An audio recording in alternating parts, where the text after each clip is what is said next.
Então é Natal. Então é Natal. E o que você fez? O que você faz? O ano termina. E o ano termina. E começa outra vez. Essa música é muito exigente. É muito, menino. A O que gente... Então é Natal e o que você fez? E Cara, eu o fiz muita que- coisa pois nessa é, vida. eu não fiz nada. Rafael.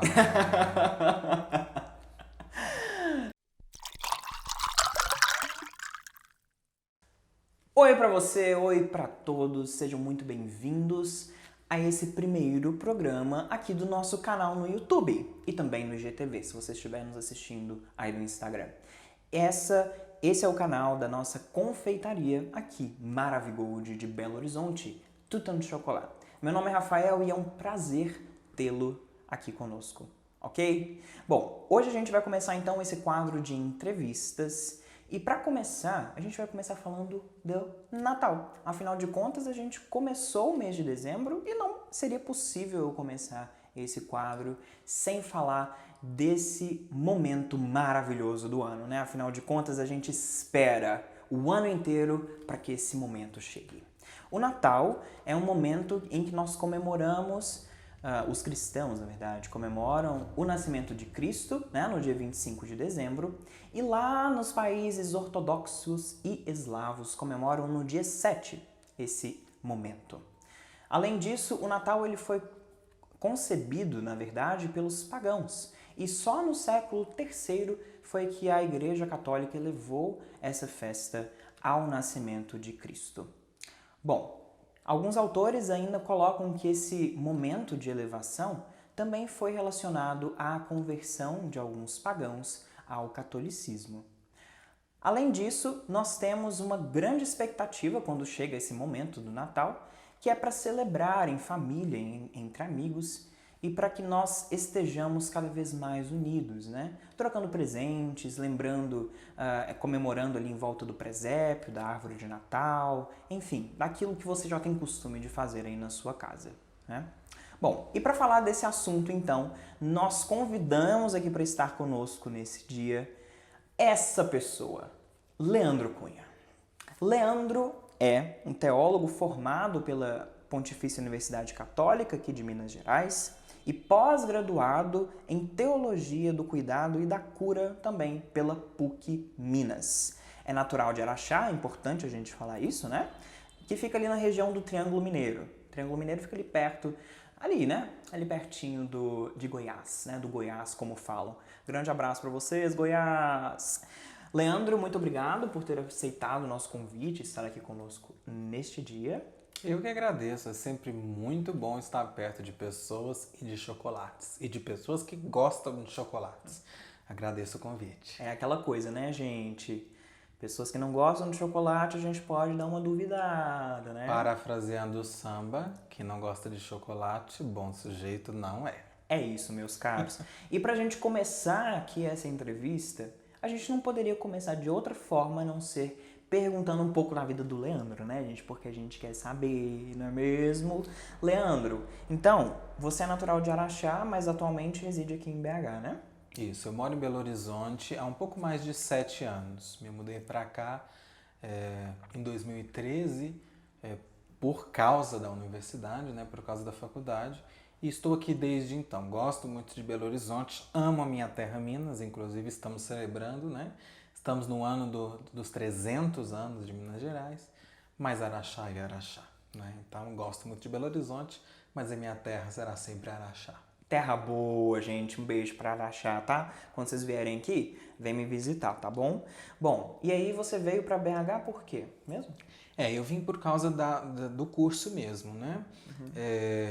Eu saí de casa com 17 para 18 anos e vim morar em Belo Horizonte justamente por causa do curso. Eu me lembro que o curso começava bem no iniciozinho de fevereiro, 1, 2, 3, alguma coisa assim, e era final de janeiro eu estava mudando. Então assim, eu cheguei já fui direto para a sala de aula.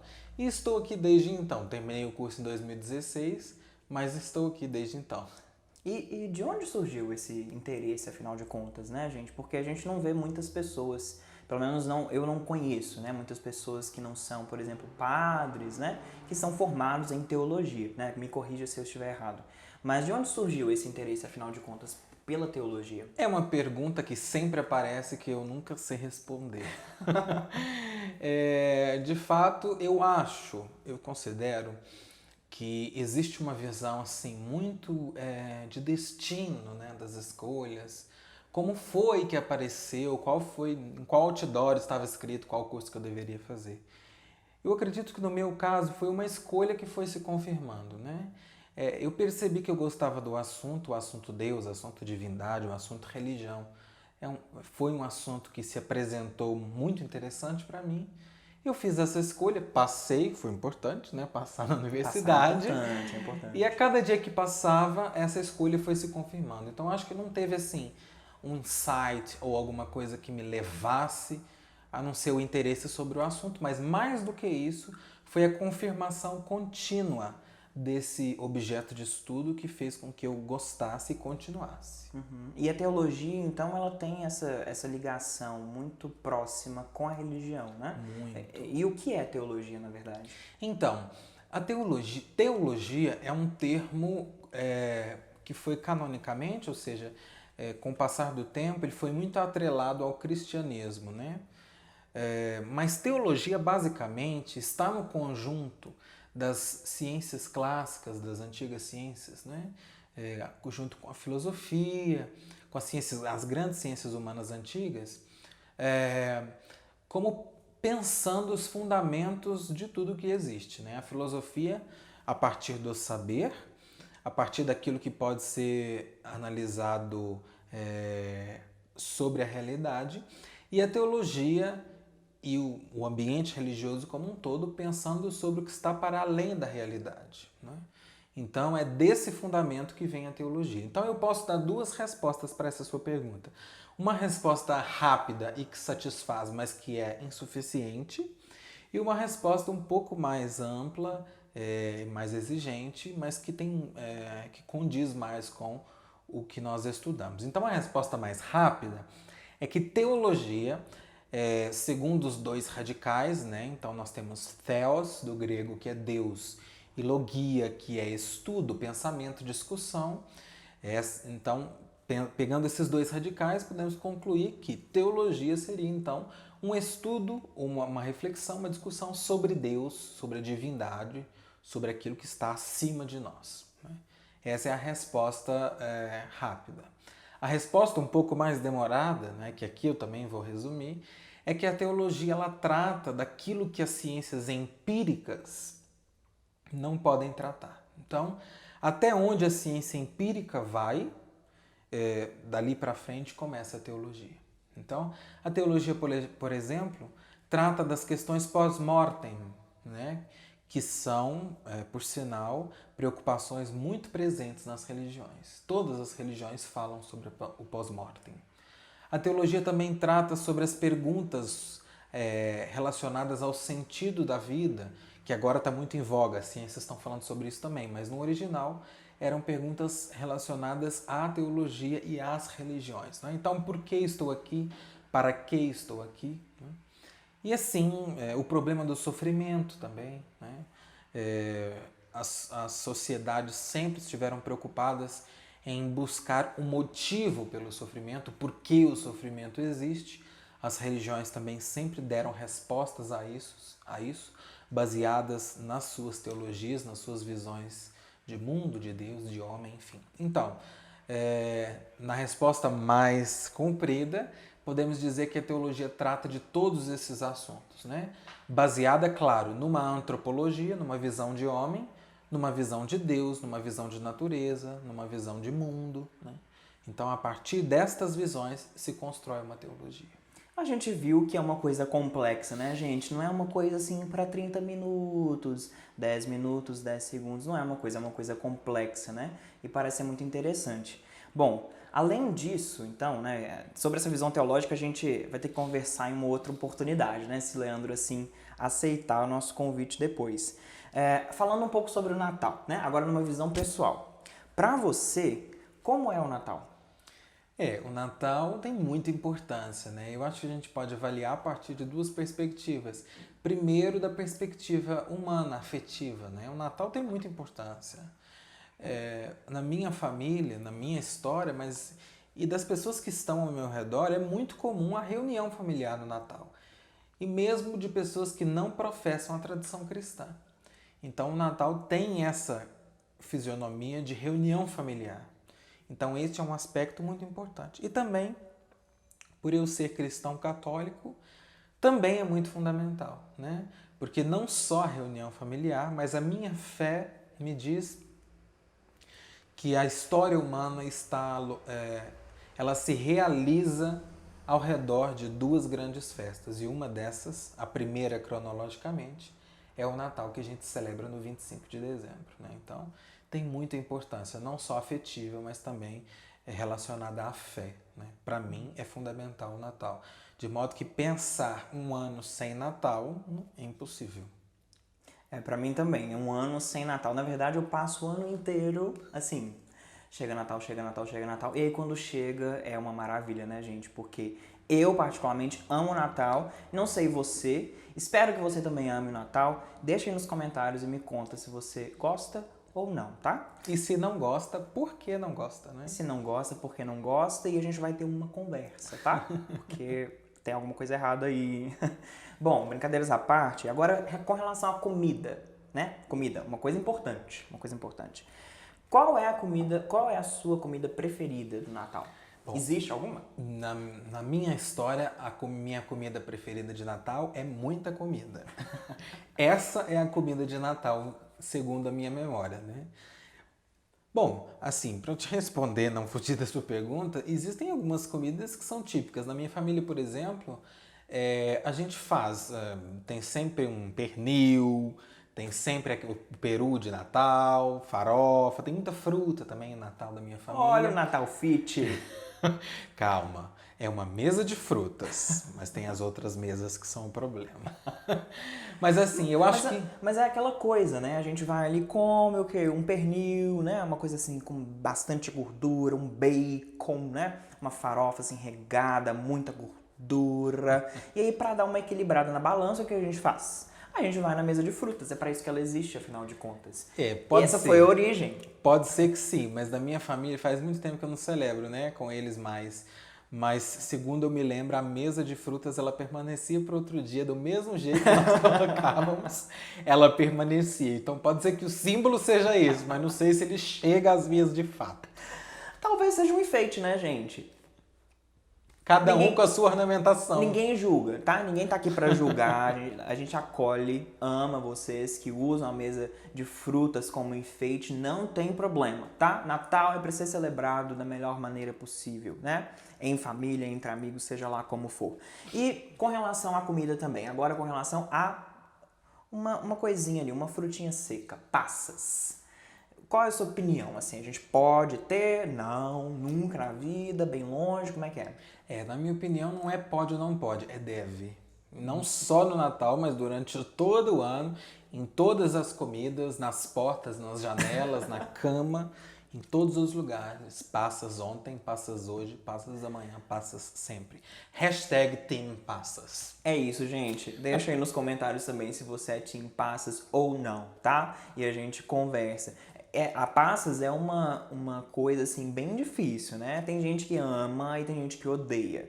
Eu, por exemplo, gosto de passas em comidas doces, mas comida salgada eu já não sou muito fã. O né? que já fala contra você, né? Fala que temos que nos relacionar com certa distância, porque passas hoje, passas amanhã, passa sempre. Mas eu amo chocolate.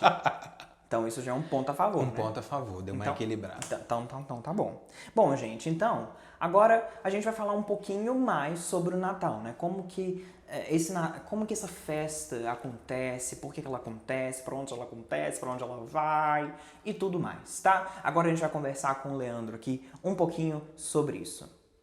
Então, Leandro, considerando então a sua visão teológica, né, dos fatos, você considera que o Natal é uma festa exclusivamente cristã? Com certeza não. Né? Vivendo numa sociedade pós-cristã, que é essa sociedade na qual nós vivemos, não mais. O Natal já não é mais uma festa exclusivamente cristã. Né? Mas nas suas origens, a gente pode dizer que o Natal adquiriu toda a envergadura, toda essa fisionomia de Natal que nós celebramos desde aquela época até hoje, é a partir da leitura cristã dos fatos, né? Mas não. Acho que não mais, o Natal não pode ser considerado mais uma festa exclusivamente cristã. E isso, na verdade, é uma leitura da realidade, né? É possível a gente dizer, contra a minha vontade, mas é possível que se o cristianismo deixasse de existir hoje, em alguns lugares ainda se celebraria o Natal, né? Porque em alguns lugares é possível ver, inclusive, celebração de Natal dissociada do Natal cristão, do sentido cristão do Natal. Então, eu acho que não. Ainda que as raízes da celebração natalina estão profundamente marcadas e aprofundadas no mistério cristão do nascimento do menino Jesus. E falando sobre isso, né, sobre o mistério cristão, afinal do Natal, nós sabemos, né, que na verdade aconteceu ali uma ressignificação, digamos assim, né, pela Igreja Católica, daquela festa que já acontecia nos locais pagãos, né, pelos pagãos, no século III. Mas por que existe, né, por que os cristãos, os católicos, enfim, celebram o Natal com tanto fervor, né, com tanta paixão, assim? O que parece uma pergunta óbvia, né, mas às vezes existe uma reflexão mais profunda acerca desse ponto, né? Primeiro é preciso fazer uma distinção. Existe no ambiente da internet, das internets, essa afirmação de que o cristianismo teria ressignificado as festas anteriores a ele. A festa do Deus Sol, a festa do Rei Invicto, que é uma festa de tradição romana, né, devotada ao imperador romano. Existe um aspecto de verdade nisso, mas existe um aspecto de falsidade nisso. O aspecto de verdade é que o mistério do Natal era lido ao lado destas festas, né? Do solstício e da figura do Sol, que sempre foi muito importante desde os primórdios da civilização humana, né? Agora dizer que, como se diz por aí, de que o Natal foi uma como eles dizem, né? A gente lê por aí, que foi uma cristianização de festas pagãs. Não é bem verdade, né? O Natal cristão, ele surgiu espontaneamente a partir do mistério de Cristo. E aí, com o passar do tempo, ele foi lido ao lado destas outras festas. Para chegar num determinado momento de um desenvolvimento teológico tal que o Natal cristão foi visto como a superação destas outras celebrações pagãs, que eram celebrações ainda muito limitadas e baseadas em preceitos que não eram vistos, segundo o cristianismo, como preceitos legítimos. Esse é um ponto. Agora, o segundo ponto é que o mistério do Natal é um mistério muito importante para a fé cristã, né? A fé cristã, que é vista apenas a partir do mistério pascal de Cristo, o que é o mistério pascal de Cristo? É a paixão, morte e ressurreição, ou seja, a partir do momento no qual Jesus foi preso até o momento que ele ressuscitou e subiu ao céu, né? Quando o cristianismo é visto apenas a partir deste núcleo, ele perde a sua inteireza, tudo aquilo que ele significa. Então, desde muito cedo, o cristianismo celebrou a festa da encarnação, que é como nós chamamos teologicamente o Natal, né? Ou seja, segundo o prólogo do Evangelho de São João, o verbo que existia junto de Deus se fez carne, ou, num sentido mais fiel aos termos utilizados no grego, o verbo armou a sua tenda entre nós. Então é esse o mistério celebrado no Natal. Mais do que o nascimento de um menino, o cristianismo vê no Natal este grande significado que é o Deus soberano, criador de todas as coisas, como está escrito no livro do Gênesis, no capítulo 1 e 2, né? Sob o qual está toda a realidade criada, o céu, a terra, o mar, as feras, a natureza, as árvores e o próprio ser humano, né? Estamos todos submetidos a este poderio de Deus. Este Deus poderoso, magnânimo, cheio de força e de poder, ele se curva à humanidade e passa a existir como um ser humano, né? Então ele entra dentro do tecido da história humana, ele passa para dentro da história humana como um de nós. Esse é o grande mistério do Natal, né? Então celebrar o menino Jesus na manjedoura envolto em faixas é celebrar este mistério profundo da fé, né? O grande Deus, Criador de todas as coisas, se fez um de nós. E esta é, na verdade, a grande pergunta ao redor da qual o cristianismo vem se desenvolvendo no decorrer da história. Como é possível que o Deus Criador se faça pequeno como um de nós, né? E nós só vamos entender o sentido profundo disso quando formos celebrar a Páscoa, que dá a conclusão deste prólogo tão maravilhoso que é o Natal para o mistério cristão. Muito bem. Então, com relação àquela pergunta que eu havia feito, né, se o Natal ele era exclusivamente cristão, será que existe alguma razão especial pelo qual as pessoas que não são cristãs comemoram também o Natal de forma assim, né, todos os anos existe essa comemoração, meio que ficou uma parte da cultura, né? Será que existe alguma razão especial? O Natal ele tem algum toque assim que fala, chegou o Natal, gente, para tudo, a gente vai comemorar? Eu acho que sim. Eu acho que o Natal, de fato, pensado a partir desta perspectiva, perdeu esta fundamentação religiosa, mas ele mantém duas realidades que fazem com que o Natal possa ser entendido hoje como um elemento cultural e não mais religioso. A primeira realidade é o espírito de solidariedade, né, no qual o Natal está envolto. Então nós vemos por aí diversas atividades em prol de. Nós temos recolhimento de cestas básicas, de vestes, né, de roupas, visita a instituições de caridade, seja orfanato casalar ou asilo e casa de repouso, né? Então, esta data, que num primeiro momento tinha um elemento religioso simbólico muito forte, hoje ela já é interpretada a partir de um elemento simbólico outro, que é esse, né? É a data da fraternidade universal. As sociedades, as culturas estão muito envolvidas com isso, né? Com esse elemento da solidariedade. Então, se existe um Natal sem menino Jesus, não pode existir um Natal sem esse elemento da solidariedade, que é muito importante. Eu acho que esse é um grande elemento de um Natal secular, de um Natal não religioso. O segundo elemento é o que eu já disse, né? Que é o Natal a partir da sua realidade familiar, de reunião familiar, né?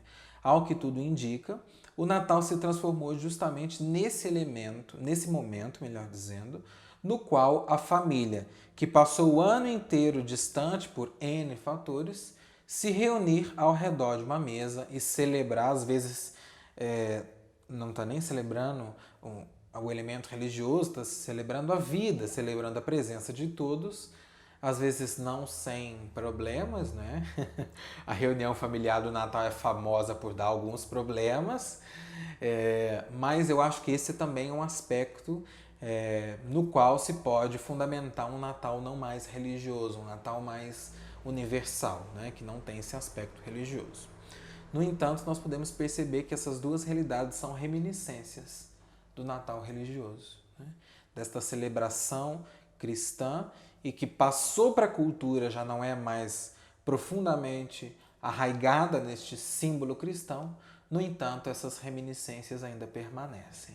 Então você consideraria que toda essa questão de solidariedade, né, porque a gente realmente vê isso, né? Esse momento do ano é um momento em que nós vemos muitos movimentos tratando dessa questão da solidariedade. Então, é claro que durante o ano também isso acontece, né? E o Leandro talvez consiga falar um pouco sobre isso, né? Sobre algumas pastorais, né? Algumas organizações que fazem algum trabalho, por exemplo, com moradores de rua e coisas do tipo. Mas esse momento em específico é um momento em que nós vemos, e que bom que nós vemos isso, né? Muitas pessoas tentando ajudar a outras, tentando dar uma força de alguma forma. E é claro que a gente espera que isso aconteça durante o ano inteiro, né, gente? Que aconteça isso, esse movimento dessa solidariedade durante o ano inteiro, porque nós somos humanos e, afinal de contas, cristãos ou não cristãos, nós precisamos ajudar uns aos outros, né, a bem viver e a viver bem. Então, com relação a essa questão de solidariedade, então existe essa influência cristã na sociedade para dar esse toque de solidariedade ao Natal? Com certeza, não só o Natal. Se você pegar, por exemplo, a história das ordens mendicantes, os franciscanos e mesmo as ordens medievais como um todo, você vai perceber que, ao que tudo indica, o conceito de ajuda e de fraternidade nasceu aí, né? Da preocupação com o irmão, que é uma pessoa de outra família, às vezes de outra cultura, de outra língua, de outra concepção política, de outra concepção de mundo, de outra concepção de homem.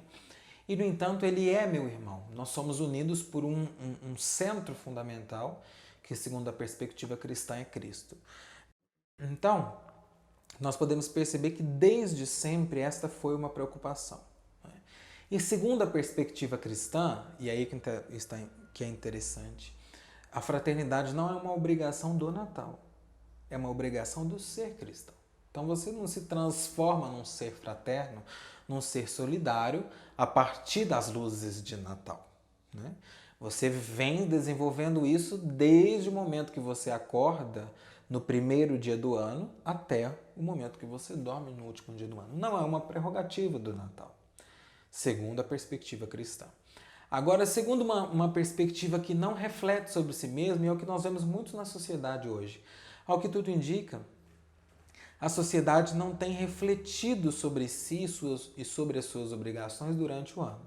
Aí chega no fim do ano, existe uma consciência comum, uma consciência global de que é preciso ser solidário. Então, ao que tudo indica, essa solidariedade que desponta no Natal não é ruim, né? Porque solidariedade nunca é demais, fraternidade nunca é demais, mas ela vem justamente como esse momento reservado para isso, né? Então, ao que me parece, a perspectiva cristã é mais positiva nesse sentido, né? Demonstrando que o Natal não nos transforma em seres solidários, em seres fraternos, né? Mas o Natal só demonstra uma realidade que já vem sendo desenvolvida no decorrer do ano.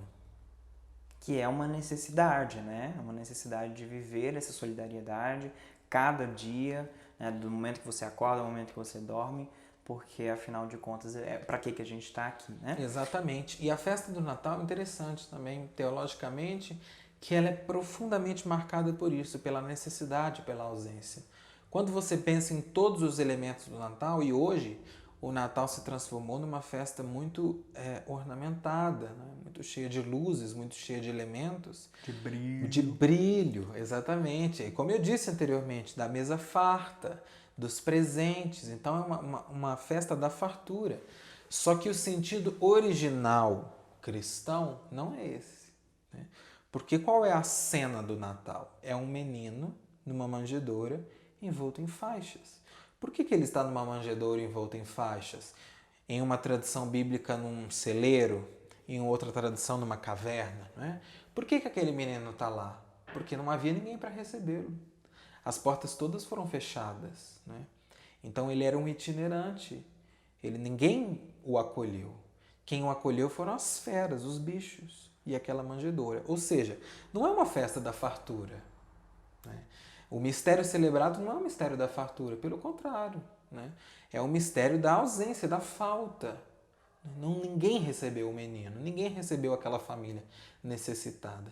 Então, nesse aspecto, a festa do Natal ilumina a necessidade da solidariedade. Vejam, o grande rei esperado, que já vinha sendo profetizado desde o Antigo Testamento, desde o povo judeu, né, prometido desde Abraão, Isaac, Jacó e toda a sua descendência, ele veio ao mundo, ele não veio com ares dos guerreiros romanos, né, como grande libertador, mas ele veio como uma criança, o que já é um escândalo, num primeiro aspecto. Num segundo aspecto, o grande Salvador, o Messias esperado, nasceu na necessidade. Ele nasceu na falta, nasceu na manjedoura, nasceu entre os animais. Né? É interessante porque as narrativas bíblicas, cada uma traz uma imagem diferente. Né? Em uma nós temos os pastores indo visitá-lo. E quem são os pastores senão a classe mais simples de todas as classes da época? E numa outra tradição nós temos os magos do Oriente vindo visitá-lo. Né? Ou seja, não foi o povo que viu, mas foram os pagãos de longe que foram visitá-lo. Então, pensando neste aspecto, a festa do Natal ilumina o elemento da solidariedade. Né? Se o próprio Deus encarnado passou necessidade e ninguém foi ao seu encontro, os discípulos desse Deus encarnado vão ao encontro daqueles que precisam. Né? Nesse sentido, nós podemos contemplar o Natal como a festa da solidariedade. E uma vez, eu não me lembro ao certo, mas eu já ouvi falar, não me lembro mesmo, com relação à diferença entre solidariedade e caridade. Existe alguma diferença, né, entre esses dois movimentos? O que eles falam muito hoje é porque a língua, como nós vamos expressando os conceitos, vai se desenvolvendo com o tempo e às vezes vai empobrecendo, né? Hoje se fala muito, nem tanto em solidariedade, mas em caridade, né? Eu vou fazer caridade. E o que significa fazer caridade? Quando alguém fala, eu vou fazer caridade. Geralmente é você ajudar alguém que precisa. Tem uma família necessitada, eu vou providenciar uma cesta básica. Vou providenciar, agora, por exemplo, os Correios têm muito essa iniciativa, né, de recolher as cartas para o Papai Noel. Aí as pessoas pegam essas cartas e levam esse presente pedido ao Papai Noel. Isso é o que se costuma chamar de caridade. Né? E não tem problema. Só que se não é pensado a partir da perspectiva bíblica. Porque a partir da perspectiva bíblica e cristã, caridade não é isso. Isso é a obra da caridade. Né? Segundo a carta de São Tiago. Nós lemos na carta de São Tiago que a fé sem obras é morta. Então isso é a obra. Só que a obra, ela existe em função da caridade. E o que é a caridade? A caridade só pode ser lida a partir do texto do capítulo 3 da Carta aos Coríntios. Né? A caridade é paciente, é magnânima, não se ensoberbece, tudo desculpa, tudo crê, tudo espera e tudo suporta. Então, para responder a sua pergunta, essa diferenciação deve ser entendida da seguinte forma. A caridade, ela antecede aquilo que você faz. Né? Não é caridade a partir do momento que você manifesta. Então, se você está precisando de alguma coisa, a sua família está precisando de alguma coisa, e eu levo o que você está precisando, isso não é caridade.